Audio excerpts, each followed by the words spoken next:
Hello friends, I am Shyam and I am welcoming all of you to Shyam classes. दोस्तों, आज की video में हम लोग एक इंपॉर्टेंट चैप्टर नंबर सिस्टम यानी कि संख्या पद्धति के बारे में स्टडी करेंगे। दोस्तों, ये एक ऐसा इंपॉर्टेंट चैप्टर है जिसको बहुत सारे कॉम्पिटिटिव एग्जामिनेशन जैसे हाई लेवल के कॉम्पिटिटिव एग्जामिनेशन हो एज वेल लो लेवल के सारे कॉम्पिटिटिव एग्जामिनेशन पूछे जाते हैं। एज वेल कैट में भी ज़्यादा से ज़्यादा क्वेश्चन कैट में पूछे जाते हैं और आपका बैंकिंग में भी इससे 4 से 5 क्वेश्चन होता है। तो दोस्तों, हम लोग इसके बारे में स्टडी करेंगे, बैक टू बैक हर एक क्वेश्चन को हम लोग पिक करेंगे। एक ऐसा विजन दूंगा जो विदाउट पेन टच आप इसको हर एक क्वेश्चन को सॉल्व कर पाओगे। आप देखते ही इसका आंसर बता सकते हो विदाउट पेन टच। ठीक है, तो मेरे साथ बने रहिए और वीडियो को इन तक देखते रहिए। तो फ्रेंड्स, वीडियो को देखो और यार कमेंट करना मत भूलना। कमेंट और लाइक एकदम पक्का करके ही जाना। तुम वीडियो देखो ना देखो, मेरे को कोई फर्क नहीं पड़ रहा, मत देखो वीडियो। ठीक है, वीडियो मत देखो तुम, लेकिन कमेंट करो। कमेंट करने मत भूलना, ठीक है ना। कमेंट करना, लाइक करना। बट फ्रेंड्स, इसका कोई भी क्वेश्चन को सॉल्व करने से पहले कुछ बेसिक कॉन्सेप्ट के बारे में स्टडी करना बहुत ज्यादा अर्जेंट होगा। तो चलिए हम लोग स्टार्ट करते हैं। सबसे पहले हम लोग जानेंगे, जैसे आपको नाम से पता चल रहा है कि नंबर सिस्टम यानी कि इसका बेसिक फंडा होगा टोटल का टोटल, इसका कैरेक्टरिस्टिक्स जो इसका मैं नेचर का बात करूंगा नंबर का, ठीक है, तो वो किससे रिलेटेड होगा? नेचर के सीक्वेंस से रिलेटेड होगा। तो दोस्तों, प्रीवियस वीडियो रिलेटेड था आपका सीक्वेंस एंड सीरीज से, तो उससे भी बहुत ज्यादा हेल्प होने वाला है। तो चलिए एक एक बेसिक कॉन्सेप्ट को हम लोग स्टडी करेंगे, ठीक है। तो सबसे पहले हम लोग बात करेंगे जैसे नेचुरल नंबर, प्राकृतिक संख्या। प्राकृतिक संख्या यानी कि नेचुरल नंबर। नेचुरल नंबर होता क्या है? नेचुरल नंबर आप लोगों को पता है कि एक ज्यादा इसमें डिस्कस हम लोग नहीं करेंगे, क्योंकि एक बहुत बेसिक सा छोटा छोटा कॉन्सेप्ट है जिसके बारे में आपको ऑलरेडी आइडिया होगा मे बी, ठीक है। तो यहाँ पर हम लोग ये देख रहे हैं कि जो नेचुरल नंबर होता है वो एक से शुरू होने वाली जो गिनती होती है वो नेचुरल नंबर होता है। जैसे 1 2 3 4 5 6 7 8 9 10 समथिंग लाइक 1 2 3 4 इस टाइप के जितने भी सारे नंबर्स होते हैं वो नेचुरल नंबर के अंदर में आ जाते हैं। आखिर इसका नाम नेचुरल क्यों पड़ा? क्योंकि ये नेचुरल वे में फिट हो जाता है। क्यों? क्योंकि जीरो भी तो नंबर है बट वो नेचुरल नंबर नहीं है। मैं बता दूं, जीरो नंबर है बट वो नेचुरल नंबर नहीं है। तो कोई इंसान बिल्कुल भी पढ़ा लिखा नहीं है, लेकिन अगर उसको गिनती से स्टार्ट करने बोलो ना तो वो 1 से ही स्टार्ट करेगा, कभी जीरो से गिनती स्टार्ट नहीं करेगा। यानी कि आप समझ लो कि ये नेचुरल वे में फिट होता है सबकॉन्शियस लेवल पर, ठीक है। तो इसीलिए नेचुरल नंबर 1 से ही स्टार्ट होता है, ठीक है। तो 1 से शुरू होने वाली गिनती को हम लोग कहते हैं नेचुरल नंबर के सारे नंबर्स होंगे गिनती के वो नेचुरल नंबर्स में होंगे, ठीक है। ऐसा कभी सुना है आपने कि कभी गिनती स्टार्ट करने से कभी भी नेचुरल वे में कोई भी अगर मूर्ख आदमी भी उसको पढ़ेगा तो ऐसा पढ़ेगा 1.5 2.5 या तो 3.5 3.25 2.25 ऐसा करके पढ़ेगा? क्या वो नहीं, 1 2 3 4 5 6 एज वेल वो जीरो से भी स्टार्ट नहीं करेगा। यानी कि ये नेचुरल नंबर जो है गिनती के सारे नंबर्स होते हैं, ठीक है। पहला टॉपिक। सेकंड है इसका सम संख्या। सम संख्या बोले तो इवन नंबर। अब हम लोग जानेंगे कि सम संख्या यानी कि इवन नंबर होता क्या है। दोस्तों, मैं बता दूं कि जितने भी सारे नंबर्स है जो 2 से डिविजिबल होगा यानी कि 2 से विभाज्य होगा, 2 से भाग लगेगा, सारा नंबर आपका इवन नंबर होगा। जैसे फॉर एग्जांपल आप 2 से स्टार्ट करूं, इवन नंबर कहां से स्टार्ट हो जाता है आपको पता होना चाहिए। कहां से? 2 से क्या नहीं, 0 इवन नंबर है। मैं बताऊंगा आपको। अरे 0 होल नंबर नहीं है लेकिन 0 इवन नंबर है, सम संख्या है 0। अब बोलोगे आपको पता कहां से चला? देखो, जैसे एक नंबर लाइन सिस्टम में मैं अगर रिप्रेजेंट करता हूँ एक संख्या रेखा में, तो यहाँ से स्टार्ट होगा 0, इधर से पॉजिटिव 1 2 3 4 5, इधर हो जाएगा -1 -2 -3। तो फ्रेंड्स, इसको नंबर लाइन सिस्टम में रिप्रेजेंट करने के बाद मैं क्या नोटिस करना हूँ कि यहाँ से अगर कोई नंबर का अगर जैसे ये 6 है, ये 7 है, अगर इसको मैंने इसका ऑर्डर में अगर रिवर्स ऑर्डर में मैं चलता हूँ तो ये क्या हो जाएगा? Odd even odd even odd even odd. तो अब ये सी बात आप बोलोगे कि ये क्या होगा? इवन होगा, ठीक है। तो इस सीरीज से आप पता लगा सकते हो कि ये जो है 0 जो है एक इवन नंबर है, ठीक है। लेकिन अगर मैं नेचुरल नंबर में बात करूं तो सबसे छोटी सम संख्या जो होगी नेचुरल नंबर में वो 2 होगी, 2। सबसे छोटी प्राकृतिक संख्या 2 है, ठीक है। सॉरी, सबसे छोटी प्राकृतिक सम संख्या 2 है, ठीक है। अब हम लोग इसमें आ जाते हैं। जैसे सम संख्या का मतलब मैंने क्या बोला? इवन नंबर जो 2 से डिविजिबल होगा, सही है। तो सबसे छोटी प्राकृतिक सम संख्या क्या होंगी यानी कि नेचुरल इवन नंबर, वो आपका 2 हो जाएगा, ठीक है। अब आ जाते हैं हम लोग क्या? ऑड नंबर में। ऑड नंबर यानी कि विषम संख्या। अब हम लोग विषम संख्या यानी कि ऑड नंबर किसको कहेंगे? जो 2 से डिविजिबल नहीं होगा। ऑब्वियस सी बात है, जो 2 से डिविजिबल नहीं होगा वैसा नंबर जो 2 से डिविजिबल नहीं होता है, 2 से विभाज्य नहीं होता है, वो नंबर क्या कहलाता है? आपका विषम संख्या। चलिए अब आ जाते हैं हम लोग पूर्ण संख्या यानी कि होल नंबर में। होल नंबर यानी कि पूर्ण संख्या। अब बोलोगे ये होल नंबर यानी कि पूर्ण संख्या होता है क्या है? दोस्तों, मैं बता दूं सारे के सारे नेचुरल नंबर होल नंबर हैं। सारे के सारे नेचुरल नंबर होल नंबर हैं, लेकिन जितने भी सारे होल नंबर है सारे के सारे नेचुरल नंबर नहीं है। ठीक उसी प्रकार से संसार में जितनी सारी लड़कियां हैं सबके सब मनुष्य है, जितने भी सारे लड़के हैं सबके सब मनुष्य हैं, लेकिन जितने सारे मनुष्य हैं वो लड़कियां नहीं है, क्योंकि सारे सारे मनुष्य अगर लड़कियां हो जाएंगे तो फिर लड़के कहाँ जाएंगे। सारे के सारे मनुष्य लड़के नहीं हो सकते, क्योंकि सारे के सारे मनुष्य अगर लड़के हो जाएंगे तो फिर लड़कियां कहाँ जाएंगी।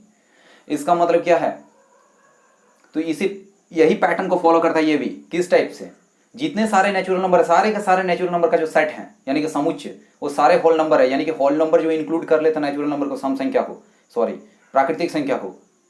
लेकिन होल नंबर यानी कि पूर्ण संख्या के अंदर में एक ऐसा संख्या भी आता है जो आपका पूर्ण संख्या तो है, यानी कि होल नंबर तो है, बट वो नेचुरल नंबर नहीं है। जैसे zero is whole number but it is not a natural number, right.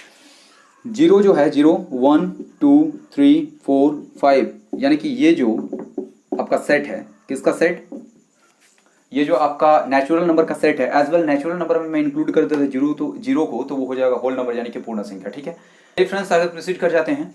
देखिए यहाँ पर दो नंबर और है, सम संख्या, सॉरी भाज्य संख्या, और दूसरा हो जाएगा अभाज्य संख्या। ये सारे इंपॉर्टेंट टॉपिक्स हैं, इसके बारे में आपको बेसिक आइडिया होना चाहिए, अदरवाइज आपको आईएएस में भी इस लेवल का क्वेश्चन पूछा जाता है, आप बोलोगे क्या इंपॉर्टेंट है, बहुत ज्यादा इंपॉर्टेंट है ये। प्राइम ट्रिपलेट्स के बारे में पूछा गया था आईएएस में, ठीक है, तो फिर क्यों नहीं पूछा जाएगा। कंपटीशन तो कंपटीशन होता है, चाहे इंटरव्यू में, चाहे आपका ऑरली हो, चाहे तो आपको वो रिटर्न में ले सकते हैं वो। ठीक है, तो देखिए यहाँ पर क्या होगा, भाज्य संख्या का मतलब क्या होता है आपका डिविजिबल नंबर, और ये जो अभाज्य संख्या का मतलब होता है प्राइम नंबर। अब डिविजिबल नंबर और प्राइम नंबर क्या है, डिविजिबल नंबर का मतलब होता है 2 और मोर देन 2 नंबर से वो डिवाइड हो जाएगा। जैसे कि सपोज करो कि अगर 9 का मैं बात करूं, when we talk about 9, then क्या होगा, 9 जो है, 9 से तो खुद भाग लगेगा ही लगेगा, एज वेल वो 3 से भी डिविजिबल होता है, यानी कि 3 से भी भाग लग जाएगा, तो क्या होगा आपका भाज्य संख्या होगा। जब मैं बात करता हूँ अभाज्य संख्या का, तो इसका मतलब वो 1 से और खुद से भाग लगेगा, अदरवाइज वो किसी से भाग नहीं लगेगा। लेकिन यहाँ पर एक इंपॉर्टेंट जो क्वेश्चन है उठ कर आता है, 1 क्या है, 1 आपका डिविजिबल नंबर या प्राइम नंबर है। 1 डिविजिबल नंबर या प्राइम नंबर होगा। तो मैं बता दूं आपको कि 1 जो है neither divisible number nor prime number. Friends, मैंने क्या कहा कि 1 जो होगा वो ना ही डिविजिबल होगा ना ही प्राइम होगा, नाइदर डिविजिबल नॉर प्राइम, ना ही वो भाज्य संख्या है और ना ही अभाज्य संख्या है, एक दोनों में से कोई भी संख्या नहीं, कि इंपॉर्टेंट क्वेश्चन है ये। दूसरा, सबसे छोटा सा छोटा नेचुरल यानी कि प्राकृतिक जो आपका सम संख्या वो 2 है, लेकिन सबसे छोटा जो सम संख्या भी है और साथ साथ में वो एक प्राइम नंबर यानी कि वो इवन है, एज वेल वो प्राइम नंबर भी है, वो कौन है, 2 सबसे छोटा नेचुरल में से सबसे छोटा अभाज्य संख्या है, सबसे छोटा अभाज्य संख्या है, जबकि वो सम संख्या भी है। ठीक है, अब आगे देखते हैं फ्रेंड्स। अगर कोई कहे कि किसी भी नंबर को मुझे 0 से डिवाइड करना है तो कितना होगा, 0 से अगर किसी भी नंबर को अगर डिवाइड किया जाता है तो उसका वैल्यू जो होता है इन्फिनिटी होता है। अब क्यों होता है इसके बारे में अगर मैं डिस्कस करने जाऊं तो पूरा रात बीत जाएगा, लेकिन नहीं हो पाएगा। ठीक है, अगर मैं 0 से किसी भी नंबर को डिवाइड करता हूं, अगर 5 को मैं 0 से डिवाइड करता हूं तो इन्फिनिटी होगा। फ्रेंड्स, एक होता है आपका एडिटिव आइडेंटिटी यानी कि योगात्मक तत्समक। ठीक है, एडिटिव आइडेंटिटी। अब एडिटिव आइडेंटिटी का मतलब होता है कितना है, देखो जैसे अगर मैं कहूं 5 का एडिटिव आइडेंटिटीज क्या होगा, तो एडिटिव आइडेंटिटीज का मतलब होता है कि आप 5 में से कुछ नंबर को जोड़ो, जैसे कोई भी नंबर का एडिटिव आइडेंटिटीज, तो किसी भी नंबर में कोई एक ऐसा नंबर को जोड़ो जिसमें नंबर जस का तस रहेगा, एज इट इज रहेगा, कोई चेंज नहीं होगा। तो 5 में अगर मैं 0 को ऐड करता हूं तो क्या रहेगा, 5 ही रहेगा ना। तो इसका मतलब 0 जो है वो एडिटिव आइडेंटिटीज है, यानी योगात्मक तत्समक। अब ये ऐसा क्यों है, क्योंकि 0 जो है ना किसी भी नंबर के साथ जोड़ो तो वो कभी भी उस नंबर को चेंज नहीं करेगा। ठीक है, वो हो गया।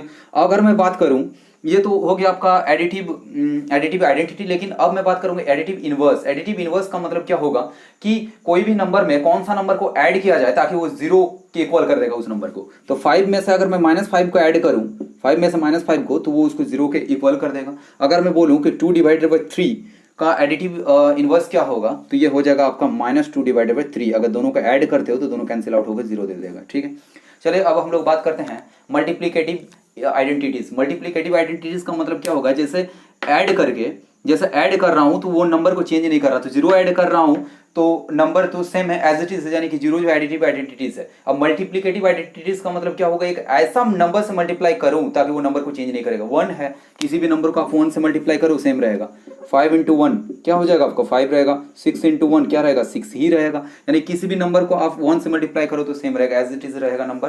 That is why this is the reason that 1 is called multiplicative identities. अब मल्टीप्लिकेटिव इनवर्स क्या है? मल्टीप्लिकेटिव इनवर्स का मतलब क्या होता है कि आप किसी भी नंबर को ऐसा नंबर से मल्टीप्लाई करो जो नंबर उसको 1 दे देगा, ठीक है। तो इसका मतलब वो हो जाएगा आपका मल्टीप्लिकेटिव इनवर्स। मैं बात करूं कि 5 का मल्टीप्लिकेटिव इनवर्स क्या होगा, तो 5 को 1/5 से मल्टीप्लाई करो ना, कट के वो 1 दे देगा, यानी कि 5 का मल्टीप्लिकेटिव इनवर्स 1/5 था।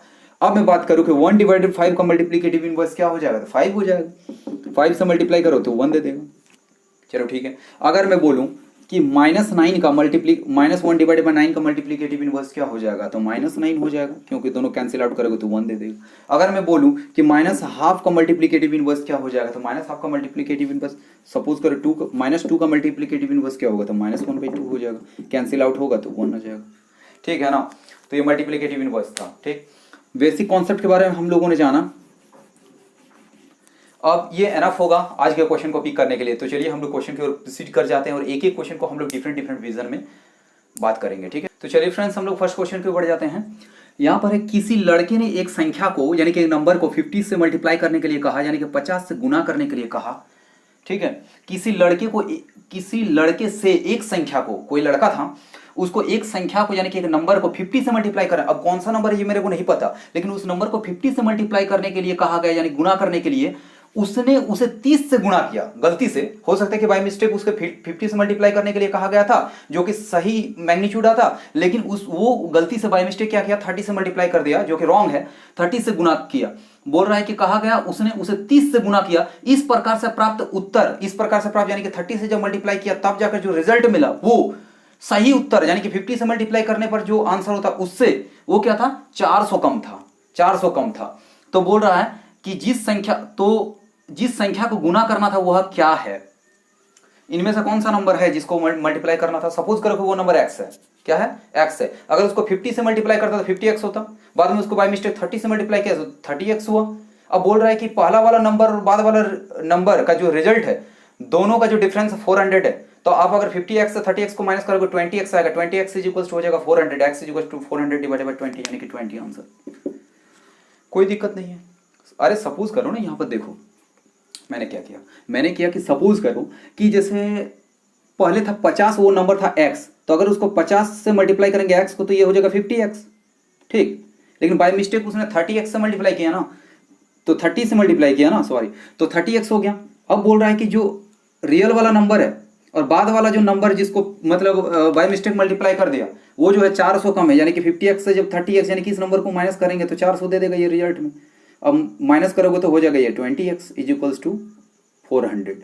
इसको काटोगे तो आ जाएगा इधर 20, तो x का वैल्यू कितना आ गया 20, यानी कि ये 20, यानी कि इसका रिजल्ट क्या होगा 20, ठीक है। चलिए नेक्स्ट क्वेश्चन को बढ़ जाते हैं। हाँ, इसको देखो, यह दो संख्याओं का जो योग 40 है, दो संख्याओं का योग 40 है, यानी कि दो नंबर का जो समेशन है वो 40 है।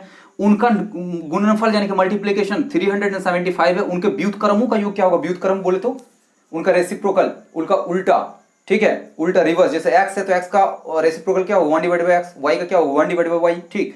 तो दो संख्याओं का योग 40 है, उनका गुणनफल 375 है। उनके व्युत्क्रम का योग क्या होगा, यानी कि उनका रिवर्स एडिशन क्या होगा। तो देखो सपोज करो एक नंबर जो है x है, दूसरा नंबर y है। तो अकॉर्डिंग टू क्वेश्चन, जो क्वेश्चन ने कहा है कि दो संख्याओं का योग 40 है, तो यानी कि x plus y is equal to 40। एक नंबर को मैंने माना है, एज्यूम किया है x, दूसरा को y, तो x plus y is equal to 40 according to question. उनका गुणनफल 375 है, यानी कि xy इज इक्वल टू 375, तुरंत बन जाएगा सेकंड में, ठीक। अब क्या करोगे, जैसे मैं आपको बता रहा हूं तब इतना टाइम लग रहा है यार, अब इसको थॉट प्रोसेस में ले आओगे तो उतना ज्यादा टाइम नहीं लगेगा। अब देखो क्या बोल रहा है, उनका व्युत्क्रम का योग यानी कि उनका रेसिप्रोकल यानी कि 1/x, इस नंबर का रेसिप्रोकल क्या होगा x का 1/x, y क्या होगा 1/y, वो दिया हुआ आपका कितना पूछा है कि ये इसका योग कितना होगा, तो एलसीएम लोगे तो ये हो जाएगा x y और ऊपर बचेगा क्या आपका y प्लस x, जिसका वैल्यू y प्लस x का 40 और x y का वैल्यू 375। 5 से काटो, 5 8 40, 5 7 35, 5 5 25, 8/75 आंसर। क्या प्रॉब्लम है। चलिए नेक्स्ट क्वेश्चन को चलते हैं। यहाँ पर देखो क्वेश्चन नंबर 3 दो संख्याओं में 5 का अंतर है, यदि उनका गुणनफल 336 है तो उन संख्याओं का योग क्या होगा? There are two numbers, difference of two numbers is 5 and the product of these two number 336। दोनों नंबर का जो डिफरेंस है वो कितना आपका 5 है और दोनों नंबर का जो प्रोडक्ट है वो है 336। दोनों नंबर को, एक नंबर बड़ा होगा दूसरा नंबर छोटा, दोनों का अगर मैं अंतर निकालता हूं यानी कि डिफरेंस निकालता हूं तो वो देता है कितना? 5। और अगर दोनों को मैं मल्टीप्लाई करता हूं तो वो कितना देता है? 336। ठीक है, तो आपको करना क्या है, तो उन संख्याओं का योग क्या होगा। मैं आपको बता दूं दोस्तों कि जब आप कॉम्पिटिशन्स में वर्ड प्रॉब्लम के लंबे लंबे क्वेश्चन को पढ़ रहे होते हो ना, तो आपका कॉम्पिटिटर जो आपका बगल में बैठा हुआ रहता है वैसे भी बंदे होते हैं, जब आपका टोटल क्वेश्चन पढ़कर खत्म हो जाएगा ना तब तक वो उसको सॉल्व करके आपका करेक्ट आंसर को टिक करके वो आगे निकल चुका होता है। ठीक है, तो आपको भी वैसे ही करना, अपना थॉट प्रोसेस को जनरेट करना। पहले हम लोग इसको बेसिक से सॉल्व करते हैं। ठीक है, चलिए देखते हैं। दो संख्याओं में 5 का अंतर है। सपोज करो एक नंबर जो है आपका x है दूसरा y, तो दोनों का डिफरेंस यानी कि अंतर बोला है 5 होगा, और अकॉर्डिंग टू क्वेश्चन वो बोला है कि दोनों का गुणनफल यानी कि प्रोडक्ट जो है x y इक्वल्स टू 336 है। उन संख्याओं का योग क्या होगा, यानी कि दोनों का summation x plus y is equals to what, ये निकालना है आपको। पहले नंबर तो पता चले कि आखिर कौन कौन सा नंबर है, तब तो आप निकालोगे। तो मैं बता दूं आपको कि अगर आप ऐसा निकालोगे इसको तो आप इस ढंग से निकाल सकते हो। देखो कैसे, x प्लस वाई का whole square is equals to x minus y के टर्म में क्या होता है, x प्लस वाई का whole square is equals to x minus y का होल स्क्वायर, और यहाँ प्लस है इसलिए प्लस 4xy। ठीक है, मैंने क्या बोला कि x प्लस वाई का वैल्यू निकालना है, तो x प्लस वाई का वैल्यू निकालना है और गिवन क्या है x माइनस वाई, तो x प्लस वाई का स्क्वायर इज इक्वल टू जाएगा x माइनस वाई का होल स्क्वायर प्लस है तो इसलिए प्लस 4xy। ठीक है, अगर यही निकालना होता आपका x माइनस वाई का वैल्यू तो यहाँ पर हो जाएगा x प्लस वाई का होल स्क्वायर, यहाँ पर माइनस होता है इसलिए यहाँ पर माइनस 4xy। तो फ्रेंड्स हम लोगों को फाइंड आउट क्या करना होगा, x प्लस वाई का वैल्यू। ठीक है, जबकि किसका वैल्यू दी हुई है, x minus y is equal to 5 दी हुई है। ठीक है, तो आपको पता है कि x प्लस वाई का होल स्क्वायर के फॉर्मूला क्या होता है, x माइनस वाई का होल स्क्वायर यानी कि 5 का स्क्वायर जो वैल्यू दी हुई उसका हो जाएगा 25 प्लस 4xy, xy का वैल्यू 336, इसको आप कैलकुलेट करो 25 प्लस ये क्या हो जाएगा 24, 2 12 2 14 13। ठीक है, अब इसको ऐड करोगे 9 ये 6 1 3। ठीक है, तो x plus y whole square का वैल्यू कितना आ गया 1369। ठीक, और जब स्क्वायर इधर भेजोगे तो ये स्क्वायर रूट में कन्वर्ट हो जाएगा 37 आएगा, ये होगा आंसर आपका। ठीक है, आप ना इसी बेसिक प्रोसेस से, इसी बेसिक से आप इसको सॉल्व कर सकते हो, जबकि आपको ब्रेक यहीं पर कर दोगे, आप इतना दूर आने का जरूरत नहीं पड़ेगा, क्योंकि मैं आपको बता रहा हूं अभी आपका वैल्यू कितना है 1369, तब आपको पता चला ये कि ये 37 इसका वैल्यू होगा। अगर मान लेते कि यहाँ पर 6 डिजिट का या 9 डिजिट का, या तो मान लेते कि सपोज करो 4 डिजिट का ही, लेकिन ऐसा कॉम्प्लिकेटेड नंबर है जिसका आपको स्क्वायर नहीं पता, तो फिर कैसे करोगे, वार्डन पड़ जाएगा। फिर बहुत सारे ऐसे टीचर्स हैं जो कि बोल देते हैं कि आप 100 तक का स्क्वायर निकाल के रखो, या तो आपको 200, अरे यार कोई तो एकदम 600 तक का स्क्वायर रटवा देता है। बस समझ ही नहीं आता क्या यार, बना के रखो दिमाग को एकदम, माना स्टोर रूम आप क्या डस्टबिन समझ के रखो खोपड़ी को, जब मन तब जो मन सो डालते रहो। What kind of ridiculous sense is it यार, ऐसा नहीं होता है। ठीक है, देखो आप यहीं पर कैलकुलेट कर सकते थे इसको।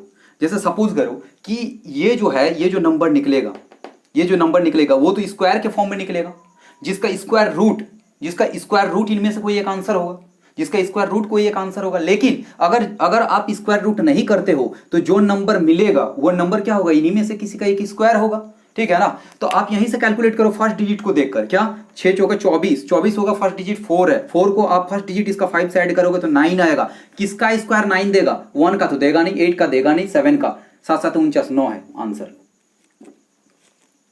कर सकते हो ऐसे।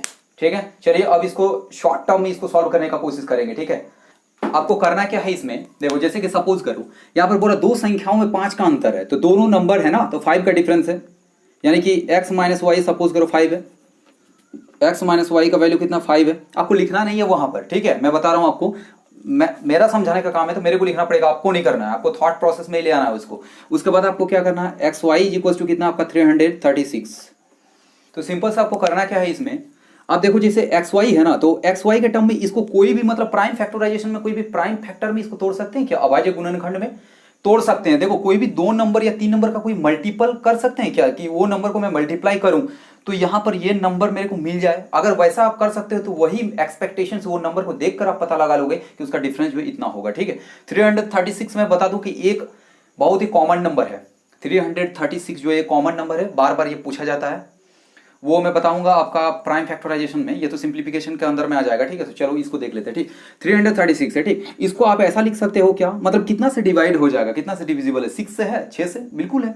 6 5 30, 6 6 36, तो लिखो ना आप ऐसा, 6 गुना लिख सकते हैं, 6 5 30 और चला गया 3, तो 6 6 36। फिर भी नहीं नजर आया क्योंकि दोनों का डिफरेंस तो आपका 5 है ही नहीं, तो और आगे बढ़ा दो ना इसको, 3 दूनी 6 कर दो और इसको कर दो आप 7 8 56 कर दोगे। अब देखो ना यहाँ पर क्या है, 8 दूनी 16 और 7 या 21, 16 और एक नंबर मिला आपका 21, तो क्या दोनों का डिफरेंस आपका नहीं मिल रहा है, 5 बिल्कुल मिल रहा है, तो दोनों का ऐड कर दो ना, 7 3 37 आंसर। बोलोगे ये मतलब समझ ही नहीं आ रहा कि हर एक क्वेश्चन के लिए क्या ये एप्लीकेबल होगा, डेफिनेटली होगा। आपका नेचुरल वे में ये सेट हो जाएगा, आपको अभी ऑड लगेगा, थोड़ा सा स्टार्टिंग है ना, ऑड लगेगा, ठीक है, लेकिन ये नेचुरल वे में आपका सेट हो जाएगा। स्टार्टिंग में जब आप बाइक ड्राइव करते हो ना, जब आप राइड करते हो उस कंडीशन में आपको मतलब ये पता नहीं लगता है, मतलब हेजिटेट हो जाते हो आप। स्पीड ब्रेकर में जो है, आप स्पीड ब्रेकर में जो जहाँ पर ठोकर है वहाँ पर जब गाड़ी को स्लो करते हो ना, 4 स्टॉप ठोक के रखते हो, पता चलता है कि आगे पीछे करते करते वो स्टार्ट बंद हो गया। जबकि आपको वहाँ पर ध्यान में रखना पड़ता है कि क्लच दबाओ और क्या करो, स्टॉक को घटा दो, आप माइनर में लेते हो आप उसको मेजर से, ठीक है। जब माइनर में ले आते हो तो फिर वो स्टार्ट बंद नहीं होता है ना, तो वो आपको सोचना पड़ता है स्टार्टिंग में। लेकिन जब आप चलाना सीख जाते हो 2-3 महीने के बाद, तो क्या आपको वैसा फील होता है, हेजिटेट आप होते हो क्या, नहीं, वो नेचुरल वे में आपका सेट हो जाता है, अपने आप हाथ पैर चलने लगता है। तो वो है क्या चीज़ आखिर, आपको पता है कि बहुत सारे कार्स में जो है maximum most of the cars में जो होते हैं, वो आपका जो एक्सेलेरेटर होता है और ब्रेक वाला जो होता है ना आपका, दोनों का दोनों जो सिस्टम, वो आसपास में ही होता है, ठीक है। तो मतलब कभी कभार क्या होगा कि पता चलेगा आगे में कोई बूढ़ा है, इधर जा रहे हो ड्राइव करके 4 व्हीलर, पता चलेगा वहां पर ब्रेक दबाने छोड़कर आपने एक्सेलेरेटर को दबाया, जाकर ठोक दिया, हिसाब हो गया उसका, ठीक है। ठीक, तो ऐसा हो जाता है ना, मतलब स्टार्टिंग में आपका सबकॉन्शियस लेवल में सेट होने में टाइम लगता है, लेकिन यहाँ पर अगर आप ऐसे ही नेचुरल वे में आपका सेट हो जाएगा अगर आप प्रैक्टिस करते हो तो। चलिए नेक्स्ट क्वेश्चन को बढ़ जाते हैं। यहाँ पर देखो ये क्वेश्चन आपका क्या है, दो धनात्मक संख्याओं का गुणनफल यानी कि दो पॉजिटिव इंटीजर्स हैं और दोनों पॉजिटिव इंटीजर्स का जो प्रोडक्ट है वो 11,520 है और उनका जो भागफल यानी कि उनका जो डिवाइड है वो 9/5 है। तो दोनों संख्याओं का अंतर क्या है, तो पहले नंबर निकालोगे तब दोनों का डिफरेंस निकालोगे आप। पहला क्या करना आपको, दोनों संख्याओं का मल्टीपल यानी कि दोनों का गुणनफल 11,520 और उनका भागफल यानी कि दोनों नंबर को भाग देंगे तो आ जाएगा आपका 9/5। तो दोनों संख्याओं में अंतर कितना का है, दोनों संख्या का डिफरेंस क्या है, तो आते हैं अकॉर्डिंग टू क्वेश्चन। देखो दोनों धनात्मक संख्या को गुणनफल सपोज करो, एक x है दूसरा y, तो दोनों को मल्टीपल कर रहे हैं तो 11,520 आ रहा है, ठीक है, ठीक। और बोल रहा है दोनों का भागफल कितना है, 9/5। तो सपोज करो ना कि एक नंबर 9 था तो दूसरा नंबर क्या है 5 था, तो आपने 9 को 5 से भाग दिया तो भागफल निकला 9/5। एक नंबर आपके पास 4 है, दूसरा नंबर आपके पास 3 है, तो 4 को भाग दोगे 3 से तो क्या होगा 4/3 होगा ना। क्या मतलब इसमें कोई कॉन्सेप्ट ही नहीं है। 15 को भाग देना है मान लेते 7 से, तो मैं क्या करूंगा 15/7 करूंगा ना, तो वैसे ही दो नंबर का भाग दिया हुआ है 9/5, लेकिन मैं बता रहा हूं कि दोनों का भाग दिया हुआ है 9/5, तो पहला नंबर 9 दूसरा नंबर 5 नहीं है। क्या जरूरी है, ये तो रेशियो है ना भाई, दोनों नंबर का भाग है जो 9/5 दिया हुआ है। ये पहला नंबर कभी भी भूल कर भी ये सोचने की कोशिश मत करना कि पहला नंबर जो है 9 होगा दूसरा नंबर 5 होगा। ये पहला नंबर 9 दूसरा नंबर 5 नहीं होगा। ये पहला नंबर हो सकता है कि 90 हो तो दूसरा नंबर 50 होगा, पहला नंबर अगर 900 हो तो दूसरा नंबर 500 होगा। ये फ्रैक्शन में दिया हुआ है ना काट कर, तो हो सकता है कि ये कितना से मल्टीप्लाई है पता नहीं, अगर 10-10 से मल्टीप्लाई होगा तो 90-50 हो जाएगा, 20-20 से अगर मल्टीप्लाई होगा, अगर मान लेते 20-20 से मल्टीप्लाई अगर है तो कट के तो यही हो जाएगा रेशियो, लेकिन ये हो जाएगा आपका कितना 180 और ये कितना हो जाएगा आपका 100। समझ रहे हो बात को। तो यहाँ पर रेशियो में दिया हुआ तो नहीं पता कि यहाँ पर कौन सा वैल्यू इसमें मल्टीपल में है, तो सपोज करो ना कि एक 9x दूसरा 5x, कभी भी रेशियो दिया रहे तो x मान लेना, ठीक है। अब क्या बताएंगे इसको 9x और 5x, अब दोनों को जब मल्टीप्लाई करोगे तो 9x और 5x, तो दोनों नंबर का मल्टीप्लीकेशन यानी कि एक नंबर है 9x इंटू 5x, दोनों का मल्टीप्लीकेशन 11520 दिया हुआ है, दोनों का मल्टीप्लाई करोगे तो ये दोनों नंबर को नीचे लेता है 9 और 5 को, तो x क्या हो जाएगा यहाँ पर x², ये हो जाएगा ना आपका।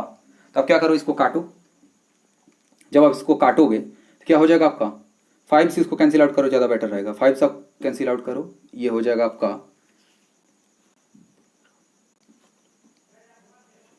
ये हो गया आपका, ठीक है। अब 9 से इसको डिवाइड करो, 256, तो x square is equal to आ गया 256, तो एक्स का वैल्यू क्या हो जाएगा 16। ठीक, अब बोला क्या पता है कि दोनों संख्याओं का अंतर क्या है, तो दोनों संख्या एक था 9x और दूसरा क्या था 5x, दोनों का डिफरेंस होगा 4x, 9x minus 5x 4x, तो 4x उनमें से x का वैल्यू है कितना 16, 16 जो 64 आंसर। तो चलिए फ्रेंड्स हम लोग नेक्स्ट क्वेश्चन को बढ़ जाते हैं। यहाँ पर आपका दो धनात्मक संख्या का गुणनफल 2500 है, यदि एक संख्या दूसरी के 4 गुणी है तो दोनों संख्या का योग कितना है। The product of two positive integers is 2500 and first number is just 4 times of other number. जो दूसरा नंबर है उससे पहली संख्या जो उसके 4 गुणी है, तो बोला है कि तो दोनों संख्या का योग कितना है, तो दोनों नंबर का सम निकालना है। ठीक, अब लग रहा बहुत कॉम्प्लिकेटेड, एक्चुअली ये बहुत ही इजी क्वेश्चन है। देखो कैसे करते हैं इसको।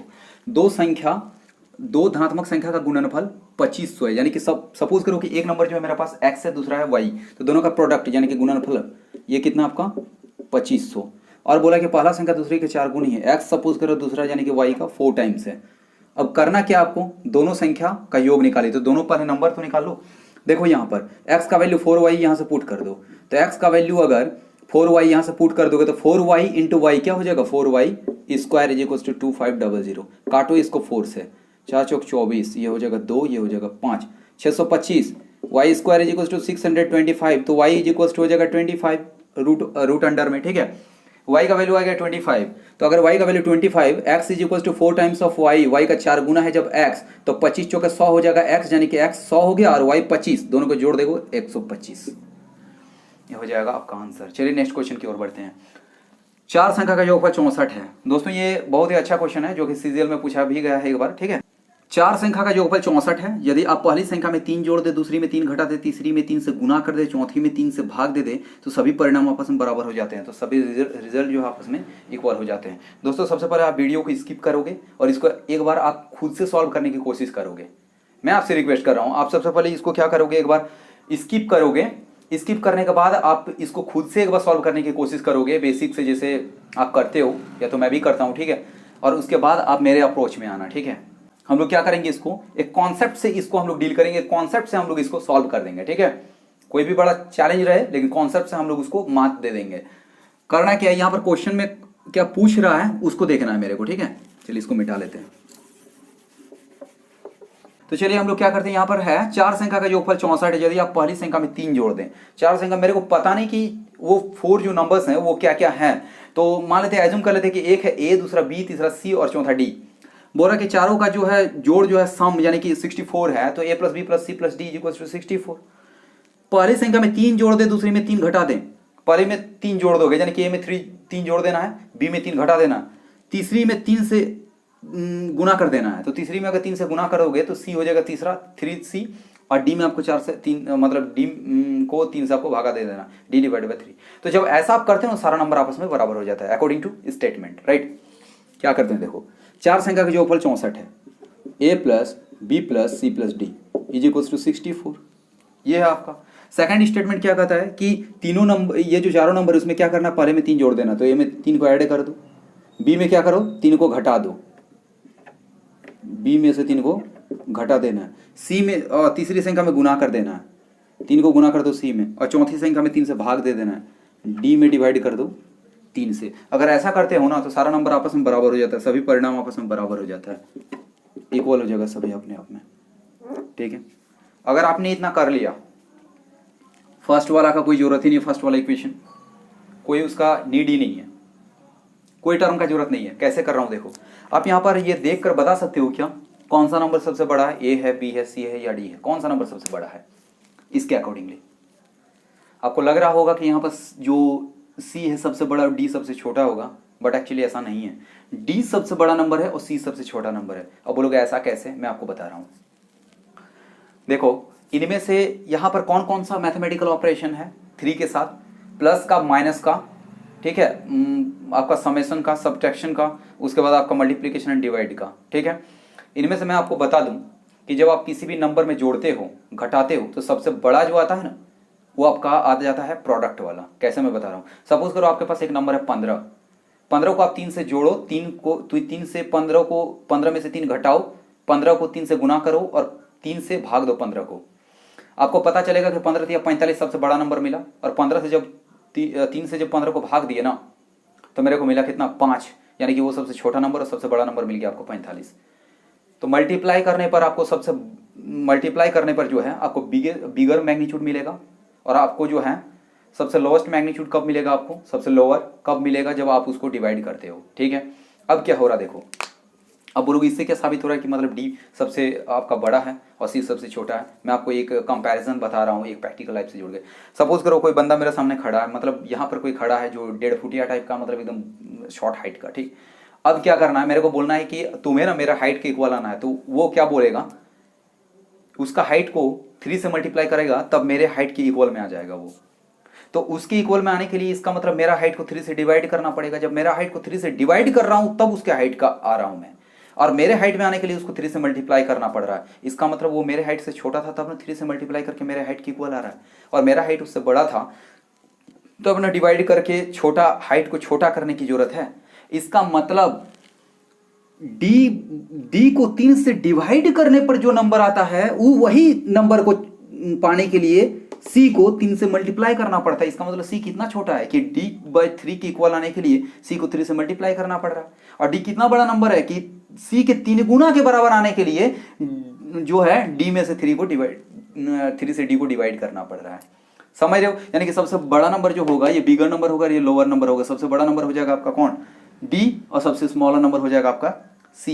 तो जब बोला है यहाँ पर कि सबसे बड़ी और सबसे छोटी संख्या में क्या अंतर है, यानी कि क्या डिफरेंस है दोनों में, तो कर दो ना, डी माइनस सी कर दो, जो आएगा मैग्नीट्यूड वही आपका आंसर होगा। जबकि आपका डी और सी तो पता ही नहीं है, लेकिन है पता आपको, मैं बता रहा हूँ देखो कैसे।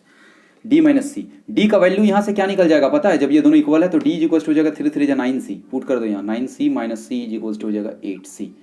अब देखो एक बात बताओ, ये अंतर जो आया डिफरेंस, जो डिफरेंस आया तो वही अंतर ही कोई ना कोई ऑप्शन है, वही तो निकालने बोला है। ठीक है, तो वही ऑप्शन है। अब बताओ 8 का टेबल में सी बार में, जब 8 का पढ़ा सी बार पढ़ रहा हूं, यानी कि 8 का जो है 8 को मैं सी से मल्टीप्लाई कर रहा हूं, तब जाकर इसका डिफरेंस मिल रहा हूं, यानी कि यही एक ऑप्शन मिलेगा। ठीक, अब मैं बता रहा हूं इसका मतलब सी जो है कोई भी वैल्यू हो सकता है, 1 हो सकता है, 2 3 4 5 6 समथिंग कुछ भी हो सकता है। ठीक, अब बात है कि सी में से कोई एक नंबर है जिसको 8 को उस सी से मल्टीप्लाई करने पर आ जाता है इस ऑप्शन में से कोई एक, यानी कि वो जो ऑप्शन है 8 का कोई ना कोई मल्टीपल है, 8 का मल्टीपल है। अब देखो यहां पर क्या हो रहा है, 8 का मल्टीपल बोल रहा आंकड़े अधूरे हैं, यानी कि डेटा इज इनकम्प्लीट, ऐसा तो होगा नहीं। ये देखो सी 8 का टेबल में नहीं आता है, 27 जो है 8 का टेबल में नहीं आता है, लेकिन 32 तो 8 का टेबल में आता है, डिविजिबल है 8 से ही है, यानी कि 8 का मल्टीपल है 32, दैट इज एक्यूरेट आंसर। ठीक है, ये जो आंकड़े अधूरे हैं वाला ये जो पंगा है ना आपका, बैंकिंग में मोस्ट ऑफ द केसेस में पूछा जाता है प्लेटी ऑफ द टाइम। बट मैं बता रहा हूँ आपको, आप मेरे साथ खाली बने रहो, मेरे रेजोनेंस में आप फिट हो जाओ, सारा डर ये सब का खत्म हो जाएगा, बिल्कुल भी हाथ पैर मारोगे आंसर आ जाएगा। ठीक है, तो फ्रेंड्स लग रहा है वीडियो बहुत ज़्यादा लंबा हो रहा है, इसलिए आज की वीडियो यहीं तक। आई होप कि ये वीडियो आपको पसंद आई होगी। अगर वीडियो पसंद आए तो दोस्तों के साथ शेयर कीजिए, अगर नए हो तो चैनल को विजिट करके सब्सक्राइब कर लीजिए, और नोटिफिकेशन बेल को आप क्लिक करना, ताकि इस टाइप का कोई भी अगर मैं अपडेट, कोई भी अगर नॉलेज कंटेंट को मैं अपलोड करूँ तो उसका नोटिफिकेशन सबसे पहले आप तक पहुँच जाना चाहिए। Thank you, Vande Mataram.